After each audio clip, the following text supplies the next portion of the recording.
Hey there guys, CrossFlux here, and welcome back to Let's Play Pokemon Mystery Dungeon. In the last episode, we really felt the burn as we defeated Entei in the Fiery Field. In today's episode, we're going to take a short break from the fields and the story missions there, and take out another optional dungeon. So I know I kind of hinted that we would head straight to the Lightning Field at the end of the last episode, but after almost getting my butt kicked and not really having a proper team for it, I kind of decided against it. So instead, we're going to head to the desert region here.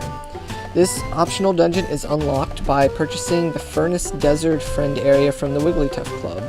I can't quite remember how much it is. I think it's 9,500 Poke.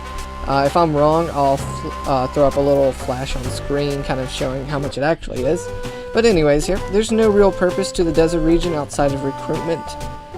So yeah, unlike the Wyvern Hill or other areas like that, there's no HMs or anything to obtain.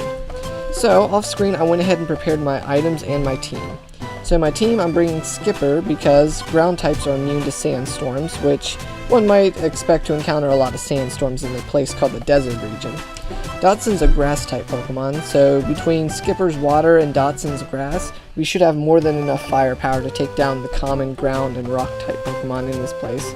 And the third member of the team is one that you haven't really seen before, but I've been doing a lot of level grinding off screen with this character. This one is ENIAC. Named him after a computer because, well, it's the supercomputer Pokemon. Currently it's a Metang, but hopefully by the end of this dungeon he'll be ready to evolve into a Metagross. Also, since Dotson is the only Pokemon on my team susceptible to sandstorms, as you can see, I gave him the Weather Band to prevent that extra damage that he'll be taking from that. As far as items go, I'm leaving my inventory pretty open because the dungeon's not that bad, but you're going to want to bring a lot of space to carry items to sell since Kecleon shops are pretty common. But enough just kind of standing here goofing around showing my preparations. Let's go ahead and head on in and talk about the dungeon itself. Alright, so desert region. 20 floors long, so it's about middle of the road I'd say in terms of length. But honestly, the Pokemon in it aren't too bad. The major threats of this dungeon is really just a battle of attrition. Basically, you're going to be fighting the weather the whole time. It's kind of like the Gen 5 metagame all over again. Just weather wars, weather wars, weather wars. You'll be fighting the sandstorm constantly. Sandstorms will randomly spawn on certain floors, and a lot of the Pokemon in this dungeon have the move Sandstorm at their disposal. Meaning if the dungeon floor doesn't start out in a sandstorm, odds are if a Pokemon sees you, they'll just summon a sandstorm anyways. So, normally a sandstorm by itself wouldn't be that big of an issue since all it really does is a tiny bit of damage every few turns or so. It's basically just enough damage to really counteract your natural healing based on, you know, the amount of health you normally gain just by taking steps. So yeah, like I said, not normally that big of a deal. But if you add in the fact that a lot of Pokemon in this dungeon know like Poison Sting and other moves like that can poison you, between the poison and the sand, you're going to be experiencing a lot of residual damage, meaning that even though the Pokemon in this dungeon can't really deal too much damage, they won't need to deal too much damage in order to take you out. So, as long as you just build a team prepared to handle the sand, you should be fine. Food is fairly rare in this place, so I would recommend also packing a bit extra food than you're used to bringing, unless of course you don't mind switching leaders up a lot. Because obviously with that leader switching mechanic, food really isn't that much of an issue until you start getting into the really long dungeons, which I'm saving till the end of the Let's Play because those are quite a pain. But anyways, back on to the desert region itself here. The only real standout Pokemon I can think of that are threats are, as I mentioned, the Pokemon that know Poison Sting, such as Sandshrew, Sandslash, Gligar. And let's see, on the later floors, Baltoy is of course a threat because it knows self-destruct as a move, which time and time again I've warned you all about how devastating that move can be. Traps are also a bit of an issue, although they're not quite as common as what we saw in the last episode in the Fiery Field. The desert region layout of the floors are pretty standard. A lot of really simple rooms connected by hallways and whatnot, so you really shouldn't have to worry too much about that. What's interesting though is there's actually a few water tiles in here, so Pokemon that can traverse water are actually pretty handy to have here too. And I think the last thing I really need to talk about this place is the item distribution. You're not going to find too many rare items, but as I mentioned just before starting the dungeon, Kecleon shops are actually pretty common here, and there's a good chance that they'll sell rare gummies like silver and gold gummies. So make sure you bring lots of items to sell or lots of Poke in with you to make sure you can stock up on as many of those as you can find, because that's quite a nice find. Also, the last 2 floors of the dungeon, floors 19 and 20 only, have a small chance of finding keys. So just like how the Solar Cave had keys as a really big draw to the dungeon, yeah, that's another place where you can find them here, the desert region. But I still recommend exploring the Solar Cave over the desert region if you're going key hunting, because keys are a little bit more common there, and the Pokemon will give you more experience there as well. So ultimately, when you factor everything in, the desert region here is completely optional. It pretty much only exists for recruitment purposes. So I think I've really blathered on more than long enough about this place. So without further ado, let the speed up commence.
So, like I mentioned, not too bad as long as you have the proper team for it. I'm a little sad I wasn't able to show off the Kecleon shops, but at least I got a key for my efforts. And I also got enough experience to evolve ENIAC now, which I think I'll go ahead and show that real quick. I know ENIAC probably doesn't mean too much to you guys, but please believe me when I say that when I've been leveling him up off screen, he's been doing a pretty good job. I think I originally started using him because I wanted to train a good psychic type for my team, just to have a psychic type, just in case, you know. But I ended up going with ENIAC over some of the other psychic types that I already had recruited because, well, Metagross is a pretty cool Pokemon in my opinion. I really like his design a lot, especially once he's fully evolved. So, speaking of fully evolving Metang into Metagross, Metang here actually has the float terrain ability, which is pretty nice to have. But there's actually a downside to evolution. Once he becomes a Metagross, he actually loses that. Oh, I forgot to dismiss Skipper real quick. I'll do that. But yeah, so that's kind of a trade-off for evolving. Metagross has higher base stats than Metang, but he also can't cross water and sky terrain. So it's kind of up to you to decide whether or not you want to go with it. Personally, I think it's worth it to evolve him for the higher stats. But guys, there's one other thing that I want to do before I end the episode, and I'll cut back to when I'm ready for that. Alright guys, I'm back, and after that long excursion through a hot, dry desert, what better way to cool off than by taking out the last Makuhita Dojo mission, and that is to face off against Team Hydro itself. And by Team Hydro, apparently I mean the Psychic Maze. So, I'll be right back. Alright, this time with feeling. So, Team Hydro's dungeon here is obviously going to be water themed. So I figured that'd be a bit refreshing for the 3 teammates who just trekked through that long desert. So, the actual floors leading up to the boss fight against Team Hydro itself are pretty much, I think, exactly the water maze. It's pretty much entirely Poliwag, so the bubble and hypnosis can be a bit annoying, but if you have such a high level advantage like you should at this point in the game, then the Poliwag are just a little bit of a nuisance until you can actually get to the fight itself. So, as far as the actual fight goes, it's probably the hardest out of all the team fights. So, Blastoise was definitely a good choice to be the leader of that expedition when he combined with Golem and Octillery to try and quell Groudon. Definitely see why the other Pokemon looked up to him at this point. But we'll actually get to see his strength for ourselves in just a few minutes. What I actually really liked about these post-story game Makuhita Dojo missions, where you can actually take on the teams that you got to see a little glimpse of through the main story, is it kind of helps the world feel more real. Like, it makes it seem like there are actually all these other rescue teams. Like, it's not just us and Team Alakazam. Like, there is a whole community of rescue teams, and they're all working together. So it's pretty cool to kind of have a friendly fight against all of them and kind of test your might against them. So, 2 floors out the way, we finally get the showdown. It seems that Blastoise's other 2 teammates are Feraligatr and Swampert. All 3 of the water starters as of this generation, right off the bat, in their final forms. So, for this fight, I recommend taking down Blastoise first, even though all 3 are honestly a pretty big threat. The reason I recommend taking out Blastoise first is because he knows the move Protect, which can grow out the fight for a really long time.